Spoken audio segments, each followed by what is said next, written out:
Summer break is amazing until your kid has been bouncing off the walls since 8 a.m. If you've got a neurodivergent kiddo, you know they're usually not trying to be too much. Their nervous system is just asking for more sensory input. That's why we've been loving Ted Kangaroo. Their sensory seats and movement tools help my kid regulate his body so everyone can breathe a little bit easier this summer. If you've been looking for something that helps your child move, calm, and reset, check them out at tedkangaroo.com. And because you're a part of the Chaos fam, use the code CHAOS20 to save 20% on your order. Let's be honest, after about 3 weeks of summer, somebody is bored, somebody is fighting, and somebody, you probably, is wondering how many hours until bedtime. That's why I've been loving DSS games. They have family games that actually get everyone laughing, talking, and off their screens for a little while. It's one of those rare activities that doesn't require a Pinterest degree or hours of prep. Just open the box and make some memories. If you're looking for an easy way to save a little of your summer sanity, check them out at dssgames.com or click the link in the show notes. Hey Chaos fam, welcome back. I am so happy you're here because today feels like the beginning of something really special. Over the next 12 weeks, we're diving into what I think is one of the biggest challenges we face as ADHD parents. Helping our children succeed in school. Not just academically, emotionally, socially, helping them believe in themselves and helping teachers understand them. Helping us survive the school year without questioning every parenting decision we've ever made. I've spent months lining up some incredible guests for this series. We'll have psychologists, educators, executive functioning experts, therapists, ADHD coaches, reading specialists, people who have dedicated their entire careers to helping our kids thrive. But before we hear from any of them, I wanted to tell you our story. Because when my son started school, I didn't need someone to hand me a checklist. I needed someone to look me in my eyes and say, I've been where you are, and it gets better. So, if your child is just starting elementary school, if they're in elementary school, or if you are staring down middle school with a knot in your stomach, or maybe you're just listening while hiding in the pantry after a rough day, friend, this episode is for you. Let's rewind 6 years. Welcome to Chaos and Caffeine, the ADHD parenting podcast where you do not need a degree to understand your kid. I'm Danielle, mom in the trenches who spent years obsessing over how to do this better, so you don't have to learn everything the hard way like I did. Each week, I bring on experts who actually make sense. And then if you want the real story, come hang out with me on Patreon where I break down how it all played out in my house. What worked, what flopped, and what I'm still side-eyeing. Thanks for being here. I wanted to start out our story in first grade, but I do want to tell you a caveat about kindergarten and pre-K that probably should have made the cut. I have a handsy kid. Yes, he likes to play handsy and he likes to play rough. So a lot of pre-K and kindergarten, those were the comments home. Our story really kicked into gear in first grade. One afternoon, my son climbed into the car after school. He wasn't bouncing. He wasn't talking a mile a minute. He was crying. Real tears. And he looked at me and he said, "Mom, I'm a bad kid." I can still hear those words. Not because he had done something terrible, but because he believed them. See, we know now that he has classic hyperactive impulsive ADHD. But back then, we just knew he was getting into trouble. He'd blurt something out, jump before thinking, touch something he shouldn't, leave his seat, make a split-second decision that made absolutely perfect sense to his brain and absolutely no sense to anyone else. Looking back now, those weren't bad kid moments. They were ADHD moments. But when no one understands ADHD, behavior gets mistaken for character. And that breaks my heart. One of the biggest shifts we made was changing our language. Instead of asking, "Why would you do that?" We started saying, was that a fast brain decision? Because honestly, that's exactly what it was. His brain was moving so quickly that it skipped the part where most of us pause and think. Instead of shame, we practice awareness. After something happened, we'd replay it together. What happened? What was your brain thinking? What did your body do? What could we try next time? Not because I expected perfection, but because I wanted progress. We labeled those decisions fast brain decisions. And for months, nothing changed. Honestly, I wondered if we might have been wasting our time. But then one day, he stopped himself and he looked at me and he said, Mom, I think this might be one of those fast brain decisions. Y'all, if he wasn't looking at me, I could have cried. Because that was the first time I realized success wasn't about stopping every impulsive moment. It was about teaching him to notice those moments. That tiny moment of awareness changed everything. Not overnight, but little by little. Second grade brought another huge milestone, our 504 plan. I know a lot of parents are intimidated by the idea of asking for accommodations. I was too. Part of me worried people would think I was making excuses, that he needed to learn to deal with it. But here's what I've learned. A 504 doesn't lower expectations. It removes barriers. It tells teachers this child isn't trying to be difficult. His brain just learns differently. Movement breaks, flexible seating, understands why transitions are so damn hard. Teachers who understood ADHD instead of simply seeing behavior. It wasn't magic, but it mattered. It also taught me something that I still carry with me today. Our kids do so much better when we stop trying to change who they are and start changing the environment around them. We'll talk more about accommodations later because I know you guys are dying to hear about those. Then came third grade.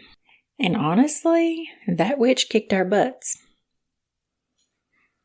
This is the year here in America where EOG, end of grade assessments, begin. Everything suddenly felt bigger. Higher stakes, more pressure, more expectations, more reading, and reading had always been a struggle in our home.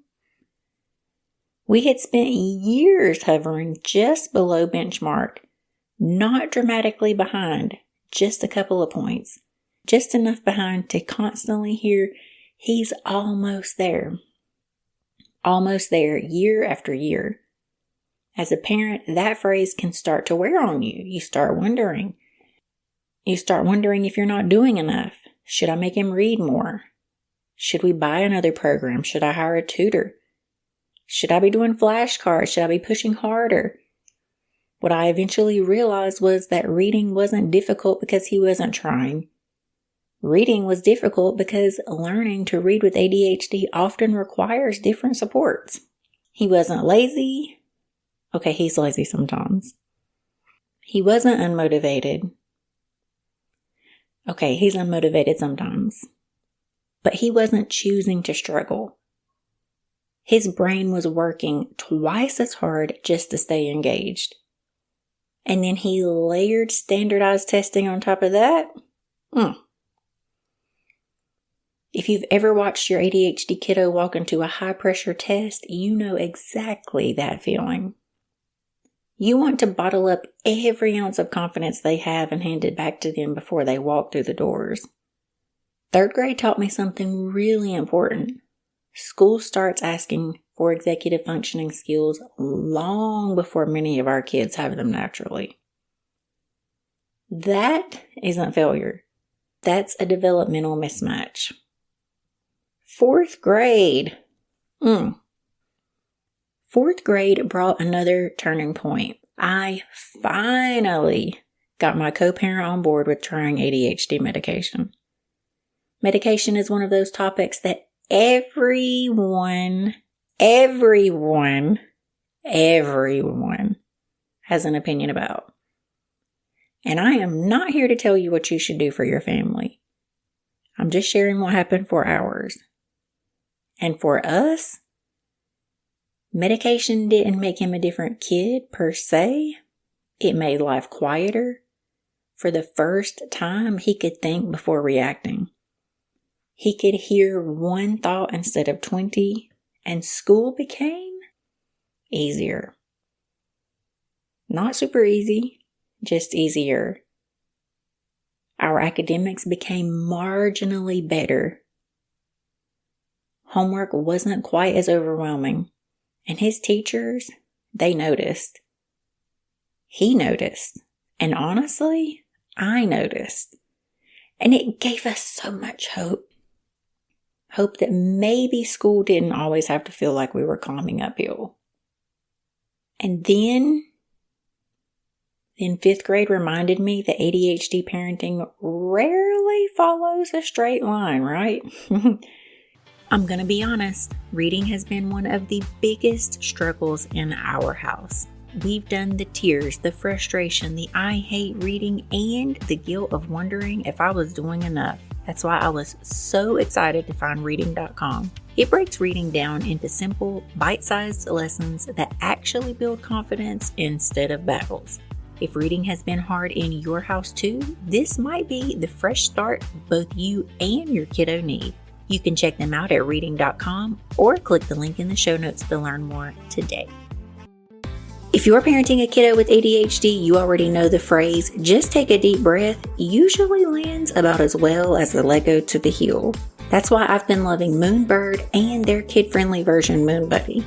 Instead of telling our kids to calm down while they're emotionally feral and breathing like tiny caffeinated raccoons, this handheld breathing coach actually guides them through it. It gently expands and contracts in their hands, helping them slow their breathing without staring at another screen. And honestly, it's not just for kids, because ADHD parents deserve regulated nervous systems too. Whether you're dealing with stress, anxiety, sleep struggles, or a brain that refuses to turn off, Moonbird can help you slow down and reset. Visit moonbird.life and use the code CHAOSANDCaffeine10 to save 10% on your order. We experienced some incredibly terrifying side effects from stimulant medication. Scary enough that we made the decision to discontinue immediately. That was hard. Really hard. Because once you've seen something help your child, it's heartbreaking when it stops being an option. But something happened that I never expected. Even though medication can no longer be a part of our plan, it taught my son something incredibly valuable. He learned what a quiet brain felt like. Before medication, he had nothing to compare his experience to. His racing thoughts were just normal. After experiencing what calm felt like, he became much more aware of his own mind. He started recognizing when his thoughts were speeding up. He noticed when his body was getting ahead of his brain. And he became more aware of his emotions, his impulsivity, his energy.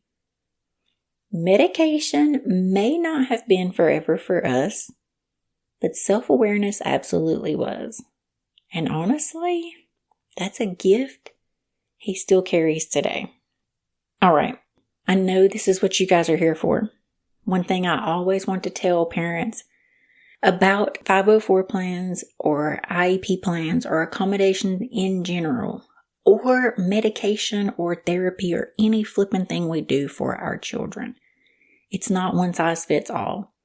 What worked beautifully for my son might do absolutely nothing for yours, and that's okay. ADHD looks different in every child, which means accommodations, medication, and other supports should too. For us, it's a lot of trial and error. Some things helped immediately. Some things sounded great on paper, completely flopped in real life. Some accommodations helped for a few months, and then we had to adjust because his needs changed. Some accommodations he had flipped from morning to afternoon. No shit, it's really that intense and that case by case. So, for instance, and this is all normal, some common accommodations you might see in a 504 plan include preferential seating, usually closer to teachers or away from distractions. However, for my kiddo, this is the thing that flipped from morning to afternoon, I'll say. In the morning, he needed to sit right up near the teacher to hear what she was saying. In the afternoon, he needed to sit in the back of the class to wiggle. What can I say? Some other common accommodations are flexible seating, like wobble stools, wiggle cushions, or standing desk. For us, those kind of turned out to be toys, so we had to turn away from that. Movement breaks throughout the day. I cannot recommend this enough. If the movement breaks that your child's teacher has built into their day is not enough, ask if he or she can be a classroom helper, run errands for the teachers or the class.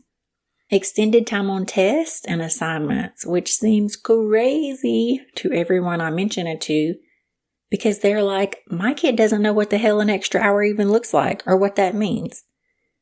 But here's what it could mean. Some of our children struggle with reading, so they need that extra hour just to even read the passage. For our kids who struggle with movement breaks, that extra time could be allotted for working on one passage at a time. After that passage or after 20 math questions, we go take a break. Another one is frequent teacher check-ins to make sure they understand directions. In second grade, when we were working on building my kid up instead of tearing him down, one of the things that we did was instead of him hearing his name over and over and over, we put a little stop sign on his desk. And if he was doing something outlandish, like sitting upside down in his chair or making noises, stimming and not aware of it, his teacher could just walk by and tap that stop sign so that he could get the notification without hearing the redirection that was tearing him down. Visual schedules or written instructions instead of only verbal cues. Organizational supports such as planners, folders, or backpack checks.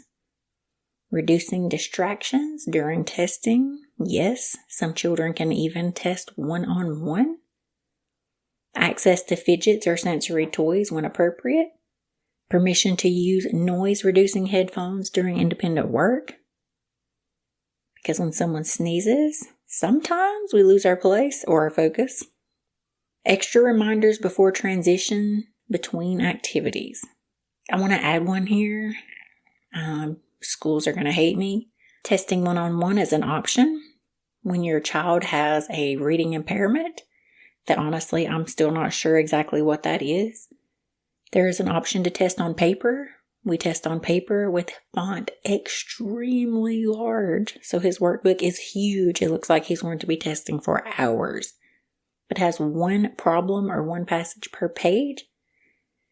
And I'm not sure if it helps with reading the font because it's so large, or if it's just that his focus can focus on literally one question at a time.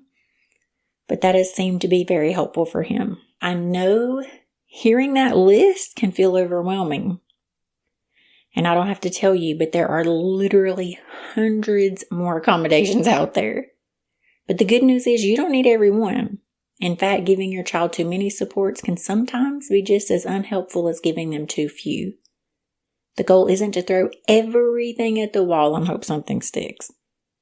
The goal is to figure out which barriers are getting in your child's way and then choose an accommodation that helps remove those barriers.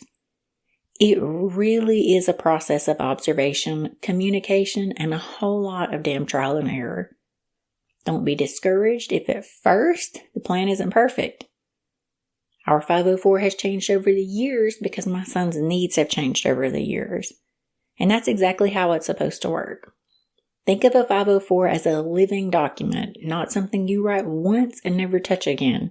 In fact, your children's teachers and counselors and schools are going to check in with you regularly about it, by law. As your child grows, learns, and faces new challenges, it's okay to ask for changes. In fact, it's encouraged. Advocating for your child isn't asking for special treatment. It's making sure they have equitable access to learning. I need to add 2 things in here. Do not go into this meeting scared. It is so overwhelming. You're in there with like 12 school officials and you don't know what the hell all those acronyms are, right? Ask.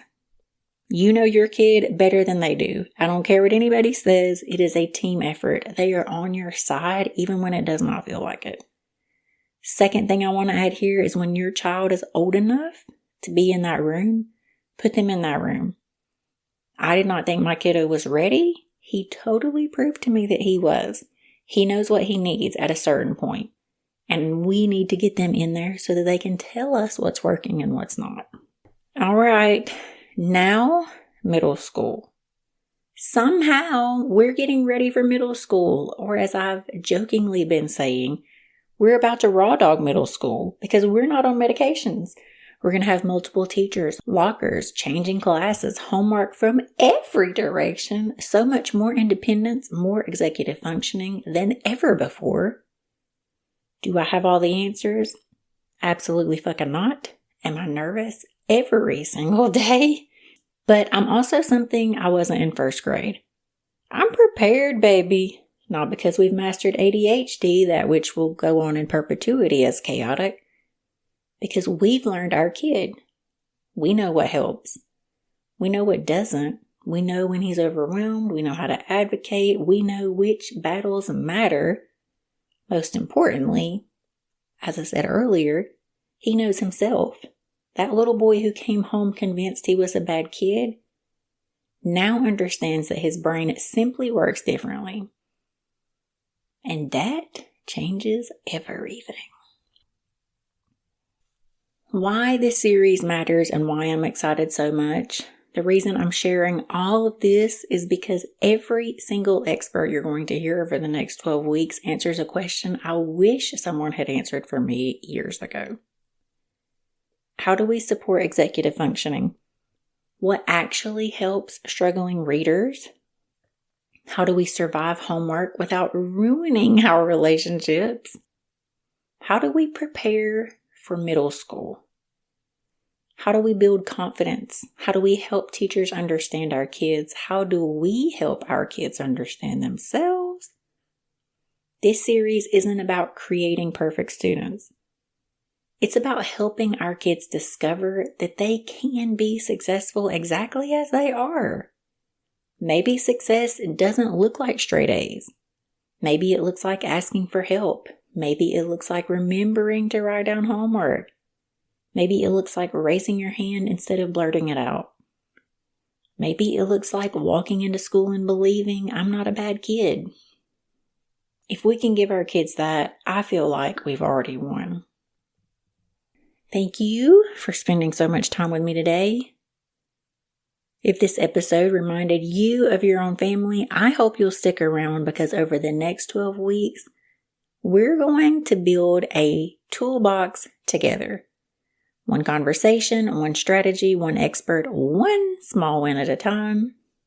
And if you know another parent who's lying awake wondering how they're going to survive another school year with their ADHD kiddo, send them this episode. Because sometimes the greatest gift we can give another parent isn't advice. It's hope. Next week, we're kicking off our first interview expert, and I cannot wait for you to hear them. Until then, keep your coffee strong. Give yourself lots of grace. And remember, our kids don't need perfect parents. They need parents who keep showing up. That's it for this week on Chaos and Caffeine. I'm Danielle, and I'll see you next week.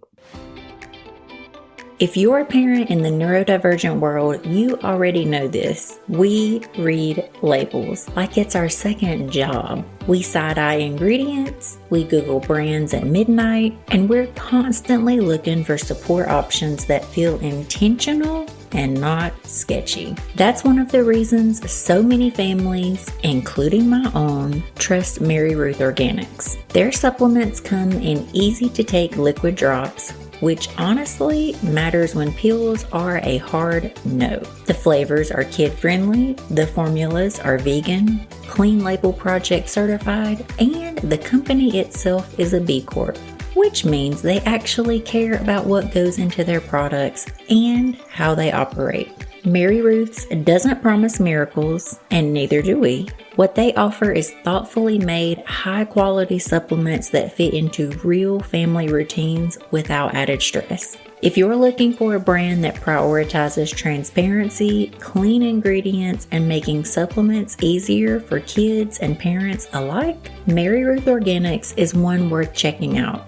Because supporting our kids starts with choosing products we actually feel good about giving them.